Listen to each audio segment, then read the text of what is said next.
Thanksgiving is behind us, and Christmas is barreling down upon us. The holiday season will be filled with baked goodies, radio stations that play Christmas music 24 hours a day, shoppers at retail stores looking for the best bargains, holiday get-togethers with friends and family, choral productions of Handel's Messiah, ballet performances of the Nutcracker, and way, way too much food on Christmas Day.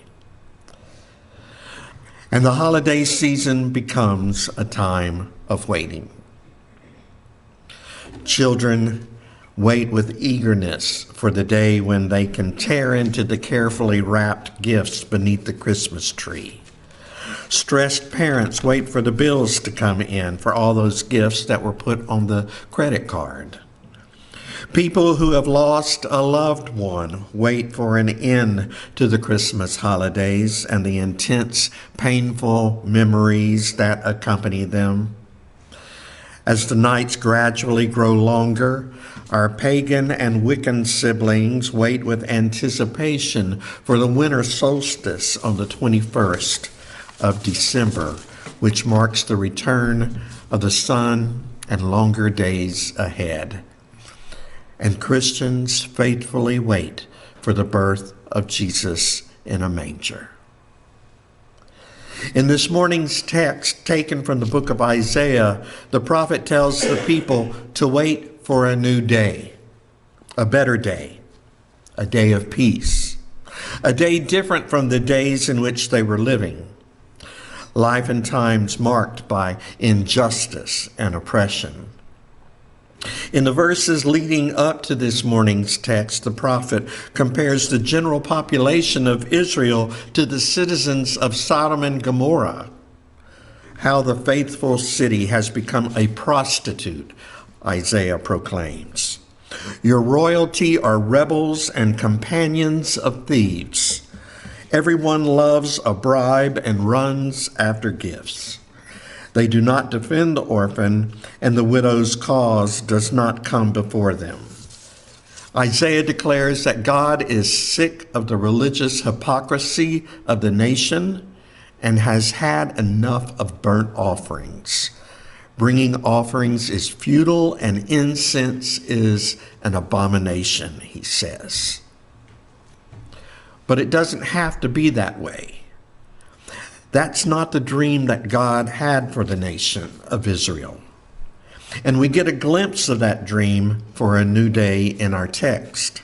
A day when weapons of war, which bring about death and destruction, are repurposed into instruments of agriculture, which sustain life.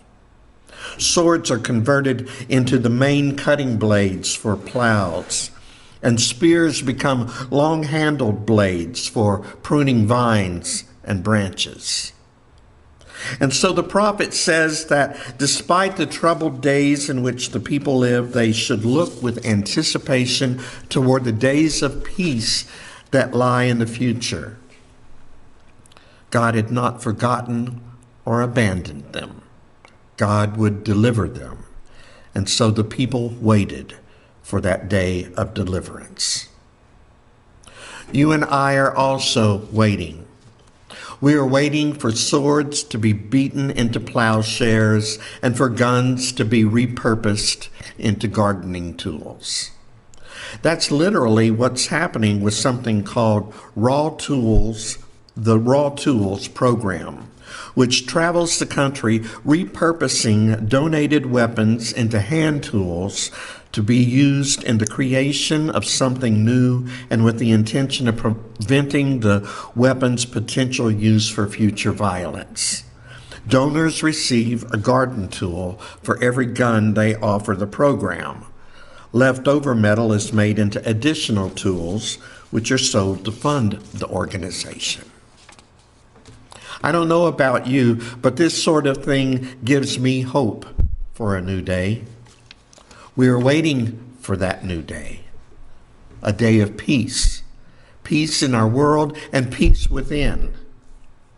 Let me share a poem written by Lenora Rand called What We're Waiting For, which captures our sense of waiting for a new day.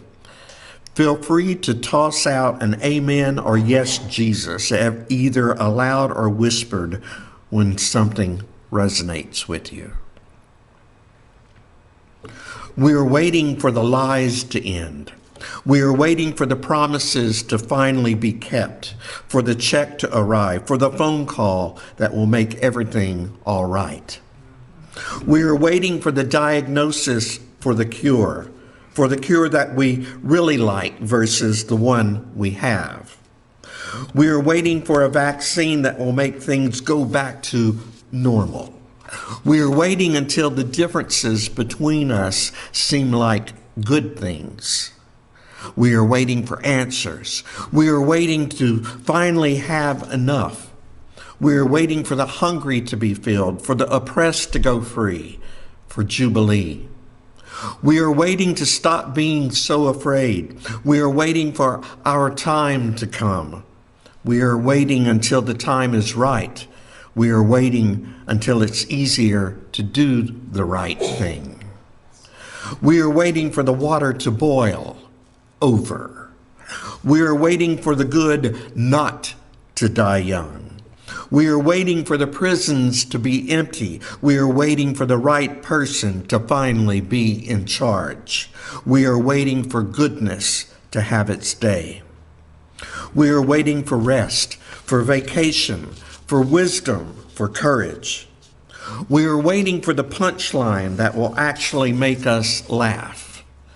We are waiting to be seen, heard, loved for the amazing person we really are. We are waiting to love ourselves that way. We are waiting to be well. We are waiting to be forgiven. We are waiting to forgive, which may never happen, we have to admit, the way things are going. We are waiting for mercy, for justice, for anything that can fix this mess, and that mess, and all the messes. We are waiting for greed to lose its power over all of us. We are weary. We are waiting for rest, for sleep, for dreams. We are waiting for the night to end. We are waiting to breathe in the unbearable beauty of this black sky, this dark night, this waiting to see this too is good. We are waiting to wake up to the way things are and to what they can be and to who we could be. Wake up. Wake up now. We are waiting to leave the womb. We are waiting to be born. We are ready to be born. Like the famous scene from the Charlie Brown Christmas cartoon when Linus delivers the Christmas story on stage and concludes by simply saying, "That's what Christmas is all about, Charlie Brown." This poem is what Advent is all about.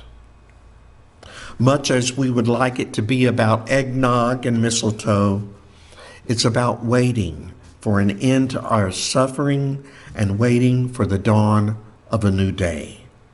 It's about courageously sitting in the stillness of grief and letting it engulf you until you're sure you won't be able to breathe anymore, and discovering that you can. You can breathe, after all. As our call to worship reminded us, Advent is about entering into the darkness and embracing it with open arms despite our fear of what we might find or might not find. And Advent is about trusting in the God who was and who is and who evermore shall be, to hold us in a loving embrace, even as we are suffocating from grief and loneliness and degradation. It's about trusting in that God of redemption until the arrival of a new day, a day of peace, both in our world and within our spirits. Amen.